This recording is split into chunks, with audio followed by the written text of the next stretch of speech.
Hey, how we doing, survivors, and welcome to another Minecraft video. This is going to be an all of Minecraft 1.3 video and a bit of a news update from myself.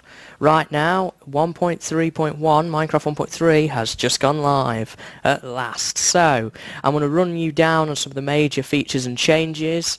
Unfortunately, I cannot do it all because there are 6 pages worth of changes. So I will link a little topic by Redstone Helper in the description, who has put together a comprehensive list of everything that's been changed. I'm just going to go through some of the main features with you, so instead of hanging around, let's jump right in. So the first thing that has changed is when you create a new world, we have a few new options. We now have a large biomes world type, which makes your biomes 8 times larger, I believe it is. We now have cheats, like little server commands or single player commands. We have those, and we also have a bonus chest now as well, which spawns in a few items for helping you get started. And that is about it for the menu. Let's jump into my all of Minecraft 1.3 world. Minecraft 1.3 testing zone. So yeah, there's a lot of stuff in Minecraft 1.3, a lot of stuff. So I'm recording this at a bit of an iffy time for me, but I wanted to get it out anyway, so sorry if I'm a bit quiet. So the first thing that you will notice is we now have these temples. These temples are trapped by that pressure plate, and there are goodies in all the chests. It's a good way to collect TNT though, and the chests blow up if you activate the trap by falling straight through this hole here. So it's a good idea to dig out one and then go down, and there was 3 diamonds in that chest, so I'm feeling kind of gutted. Oh, I got some of the goodies, I guess. I got the 3 iron ingots. That's really great. Now there are also jungle temples. I had a look in that jungle, but I can't actually find one. So there are jungle temples as well. You will recognise them. You'll recognise them a mile off.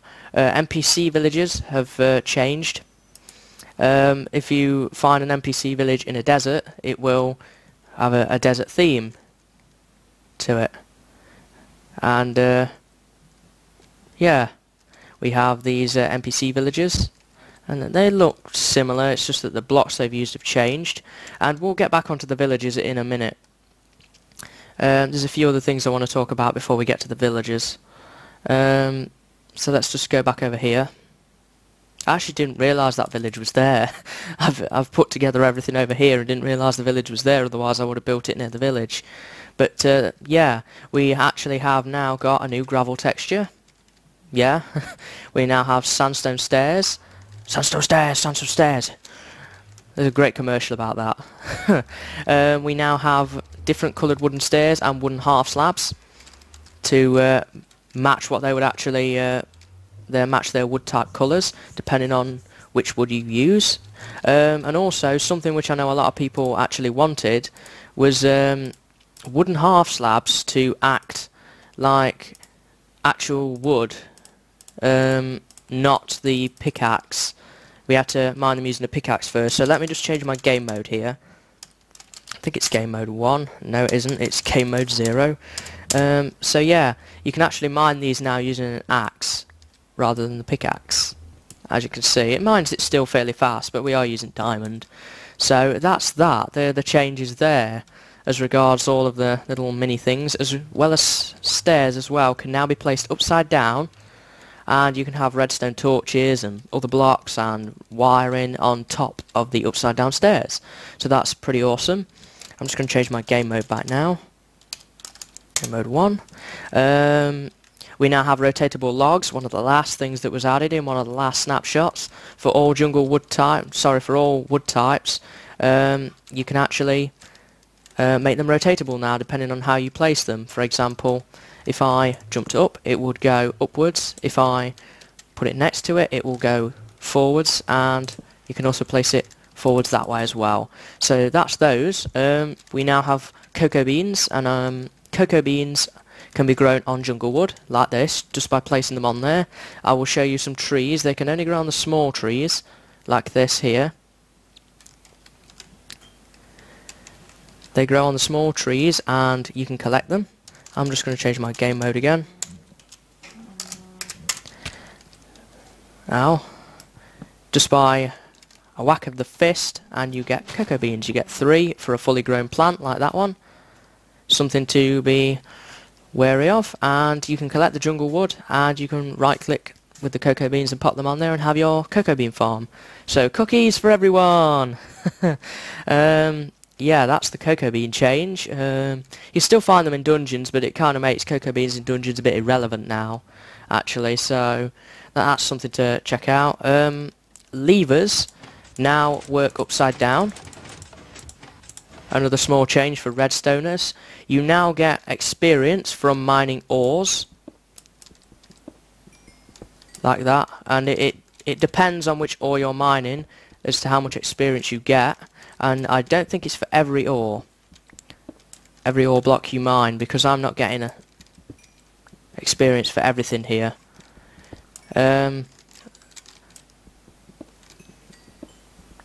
Yeah, so that's that.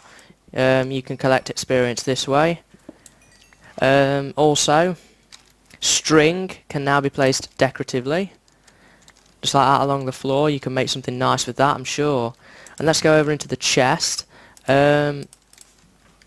Something now, Silk Touch has been improved. I've got a Silk Touch enchanted pick here. If you tap the glass or ice, you will actually get the item back. So you want a Silk Touch enchanted item and you will get your stuff back. Which brings me on to the next thing which we're going to be looking at, which is enchanting. So I'm just going to change my game mode back again. Essentially, enchanting has been changed quite a bit. Now, let me just use my diamond sword. If I pop this in here in the enchanting window, I've still got all the bookshelves. You have a low level enchantment, a medium level enchantment and a high level enchantment, and usually the high level enchantment will probably be 30. You need 15 bookshelves around your enchantment table to get level 30 enchantments, and you can just essentially get the better level enchantments that way. Like this one is Bane of Arthropods 4, Knockback 2, Fire Aspect 2. So there's quite a bit changed as regards enchanting. It's easier to get the higher level enchantments without spending like 50 levels of experience on one enchantment and getting something terrible. So that's those. Ender chests. This was a fairly new item in the game, added in one of the later snapshots. Ender chests are a special type of chest which can actually be, you can carry more than one around with you, and say you put some items in that chest over there. If you put another ender chest down somewhere else, say in the nether, which is what I have done, the items will still be there. It's like one of them inventories that, it's like an extra inventory essentially, you can take it where you want. So, having said that, let me show you how to craft one of these guys, and you're going to need obsidian. You're going to need, I think it's 8 obsidian, and you're going to need an Eye of Ender. And go up to your crafting table, and it's 8 pieces of obsidian and an Eye of Ender in the middle, and you get an ender chest. Ender chests can be popped down and they can be mined back with a diamond pick. I know I'm on creative, so that didn't exactly work as planned, but let me change my game mode again. I believe it's game mode 0. It sure is. So let me pop that down. You can mine it with a diamond pick after a while, but you won't get your Eye of Ender back. You will only get 9 obsidian, so just remember that. That was not what I wanted to do at all. So yeah, let's just take a look at this inventory. I've got a diamond sword in here, and signs and buckets now stack up to 16, and something about signs as well is when you craft a sign, I'll show you how to craft a sign. You need just some sticks. I'm sure everyone knows how to do this by now, but and you need some wooden planks. You need 6 wooden planks, but signs have slightly changed. When you craft signs now, you actually get 3 signs instead of the regular 1 sign. That's slightly changed. So let's go to the nether. Remember what was in that inventory. If we go to the nether, and indeed this does work in the end as well, so if you want to take that extra stack of arrows with you to the end for the ender dragon, that will also work. So I put another ender chest here. You can see the inventory stuff is still here. As regards nether changes, I don't think there's actually anything in the nether that's slightly changed at all, to be honest. So that's everything on the Nether. So let's fly back to the overworld. And sometimes you will get this bug where your world essentially doesn't load properly. It's fairly fixable though. All you got to do is go back to your main world and reload again, and you will be back in your portal. I don't know whether that's going to be fixed in a snapshot or it's just my client or something along those lines. Just going to go time set 0 for morning. So yeah, emeralds. These are the new ore in the game. They have a use. Emeralds are the currency for trading with villagers. Sometimes villagers will give you emeralds for certain items. Other times you give them emeralds for certain items. So having said that, to mine one of these guys you're going to need a pickaxe. And I think it works with an iron one, but let me try it with an iron one. I haven't got an iron pickaxe to hand actually. Though I did have those 3 iron ingots. Did I leave them anywhere? I'm afraid I didn't. I think it may mine with an iron pickaxe. Let me try that. Let's just spawn in an iron pickaxe quickly. And while I'm talking about iron pickaxes, the creative mode inventory has changed. It's now tabbed for different items, i.e. building blocks, decoration blocks, redstone, transportation, etc. There is also a search items function which you may have seen me using quite a bit, where you can actually search for items just by typing it in. For example, let's just search for a piston. As you can see, I just put that in and it brings up all the searches that match. So let's go back to game mode 0. Let's see if it works with an iron one. It also works with an iron pickaxe. I don't think it works with stone. And you get experience from mining off these guys. So, and you also have a block of emerald which can be crafted using 9 emeralds. I've got a bunch of emeralds over here, so let me show you how to craft those.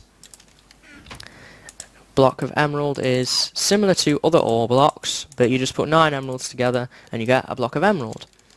And this block of emerald can essentially be placed down and mined back again. And you can put your block of emeralds somewhere in a crafting table or your 2x2 window and you'll get your 9 emeralds back. So it's quite convenient, that is. So the next thing,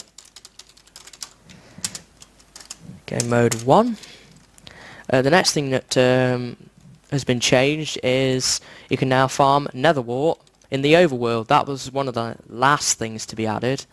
You can farm it in the overworld now because people don't always go to the nether but still want nether wart for brewing.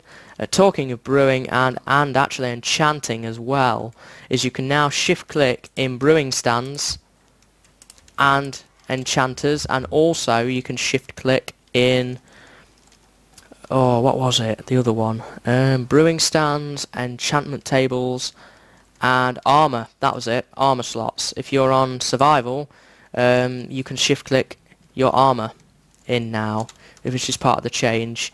The next thing is the end portal frame is now in the creative mode inventory, so I'm just going to search for end portal and you get an end portal frame now, which means you don't have to go off and find a stronghold to get one of these bad boys.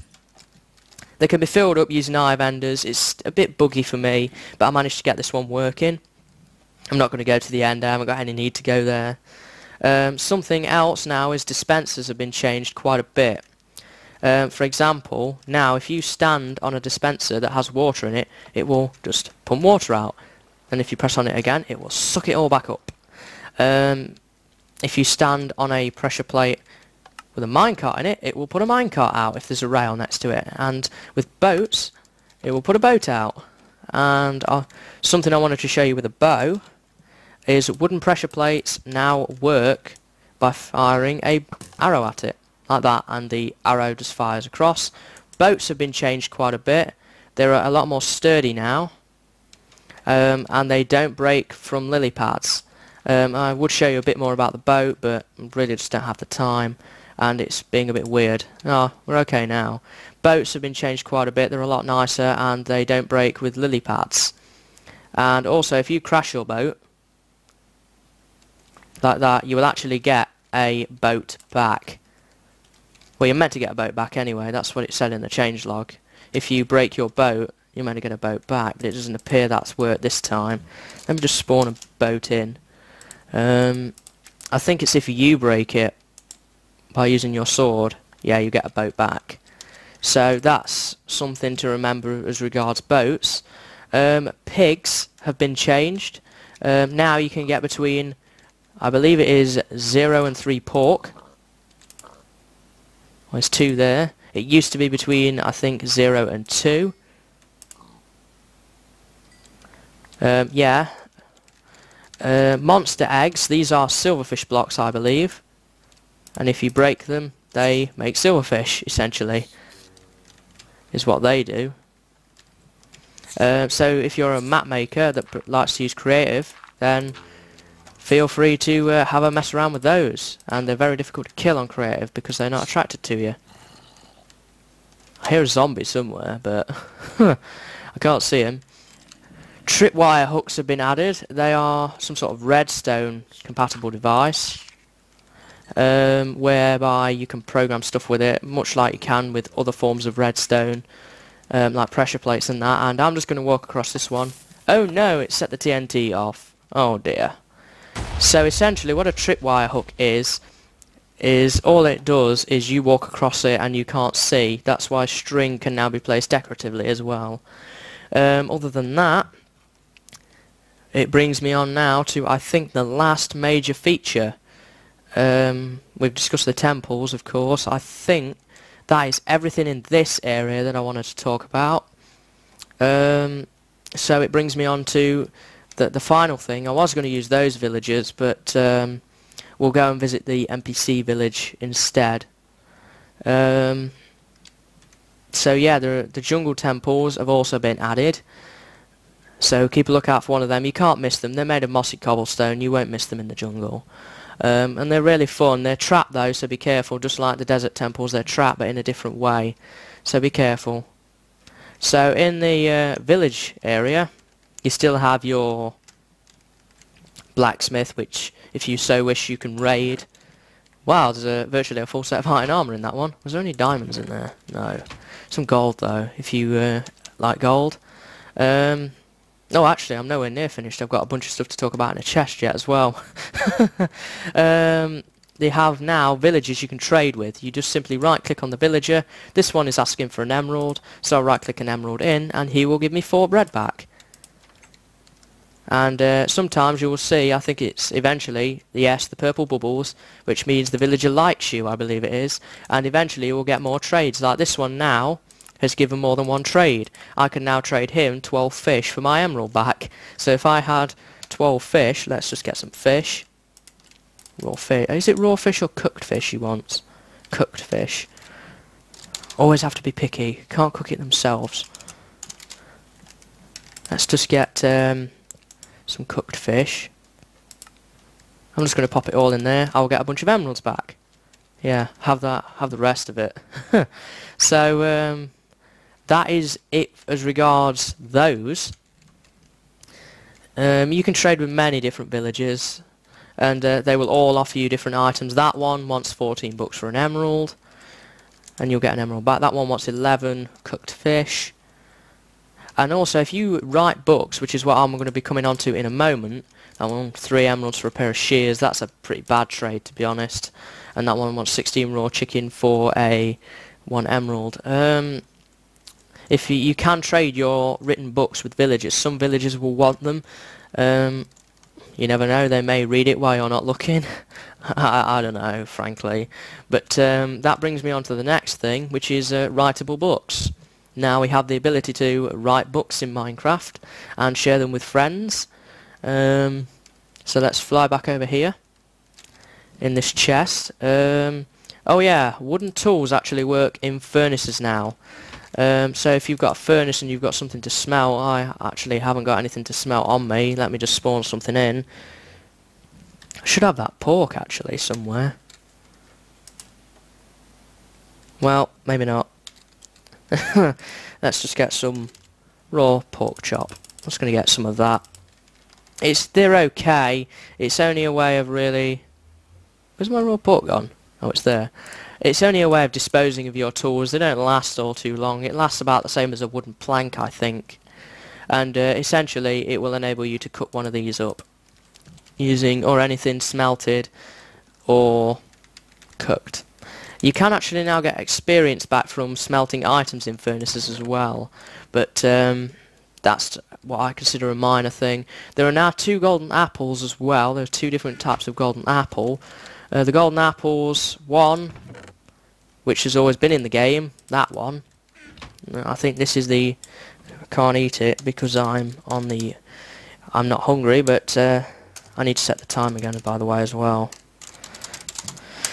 But there are 2 golden apples. One does the same as what it's always done. I believe it's the purple labelled one, which restores your health and does a bunch of other things for about 5 seconds. This one, the non-glowy golden apple, gives you virtually invincibility for about 5 minutes. I don't know whether I can eat this or not. No. But that one gives you fire resistance, I think, and blast protection. I can't remember off the top of my head, but it will be on that link in Reddit, which is in the description. Thanks. The next thing that, like I said, was going to be the written books, which you can write using a book and quill up to 50 pages. Then you sign it and you get a finished book. This is a finished book. It has like an enchanted glow, and to read it, you just simply right click, and then when you're done reading it, just press the done. I'm going to pop that away. To make a book and quill, it's similar to what it always was, but the recipe for books has slightly changed. You need leather, giving cows more of a use, and you still need the paper, but you pop the... oh, I need more paper. You need 3 pieces of paper, I think, for a book still, but it's 3 pieces of paper in a line. Then you just essentially put a piece of leather anywhere, and for you need to then make a book and quill. You need an ink sac for the ink, and you need a feather for the quill. And you pop these all together, jumbled up in the crafting window, and Minecraft works it out and gives you a book and quill. You can then right click and you can begin typing. So I'm just going to type, this is test book number 2, and it automatically changes line as well, and you can write up to 50 pages. So that's test book number 2. They go multiple pages, and you have this little arrow here for however many pages you want it to be, and then when you're done you can just simply click sign, enter a title like it says. No, you won't be able to edit the book. Test book 2, and you can sign and close it, and you get a finished book, and you can right click and read it. Da da da da. So that is about everything. I don't think there's anything else I've not mentioned that's a major feature in the game. I've done everything over here. Well, as much as I can anyway. There are a bunch of small changes and fixes, some bug fixes, and a lot of other things that they've done to it. And that is about it. So I guess the writable books are going to be useful for adventure maps. And I think that is just about everything for the 1.3 update. As I say, I will link the thing in Reddit for all the minor changes and fixes if you want to read up on them. But I've done all the major things anyway. The most ones that you're most likely to run into in gameplay, certainly. But next up on the list for Mojang is the modding API for 1.4 and a new lighting system, so I'm told. So keep an eye out for that, but that could be a good number of months away. Let's just enjoy 1.3 first for all of its enjoyable stuff. I've been waiting quite heftily for 1.3, which brings me on to my final topic, which is not directly about an update, but it's a bit of an update to my channel. I have a number of series which will now be able to begin to roll out over the next few days. I will begin to finish up my current series from 1.2.5, The Sea of Flame and Soaring No Longer. I will finish those up, and we've got a bunch of new series coming out, so keep an eye out on my channel for that. I won't reveal anything just yet, but keep an eye out. There's going to be a lot of new stuff coming up soon, and I think you will enjoy it. I really do. Let's get rid of that lighting glitch. Yeah, so that is just about everything for all of Minecraft 1.3. So yeah, hope you enjoy 1.3 as much as I do, and I hope you have a lot of fun with the new features. And I hope you've enjoyed this video, guys. If you have, a like or a subscribe is always appreciated, and hope to see you next time, when it will probably be in either the next snapshot if you just watch me for that, or one of my series. So until then, see you later and have a good day. Hey, I'm back, and there's a few things I forgot. The first one is now you can open this to LAN, and you can choose a few options here. This means that anybody who's on your local network, who's on your router, can access your world. Just a small thing, but I thought it needed mentioning because it is quite important. It's one of the main features that has been brought into the game. It's just very difficult to try and remember all of the things in this massive update. There is also a new world type, though it can only be accessed by commands. It's called Game Mode 2, and you get what's called an Adventure Mode, where you can't break blocks or access any form of the environment. You can take damage still, and you can interact with entities like the villager here, but you cannot actually break any blocks. However, you can still collect wheat and seeds by jumping on things. That is still very much a test thing at the moment, so don't worry too much about that. I'm not going to be using that for anything. And there's one final thing, and that is there's a new demo mode available, and it will last 5 Minecraft days, and it's just a short demo of the game, but I'm not sure where exactly you get that, so I would keep an eye out on the actual Mojang website for more on that. And that is actually now everything. So thanks for watching, guys, and see you later, and have a good day.